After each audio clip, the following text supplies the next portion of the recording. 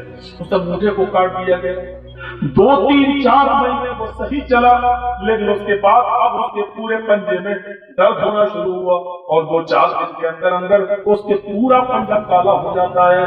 پورا پنجہ جب کالا ہوتا ہے اور درد سے بےحال ہوتا ہے تو 3-4 مہینے کے بعد اس حکیم کے پاس پہنچتا ہے۔ حکیم نے کہا شاید آپریشن کرتے وقت تھوڑا سا عنصر کچھ حصہ باقی رہ گیا ہوگا اور وہ نہیں کر پایا، اس لیے تمہارا یہ پورا پنجہ سڑ گیا اور اس میں زہر پھیل گیا، اب یہ پورا کا پورا پنجہ تمہارا کاٹا جائے گا۔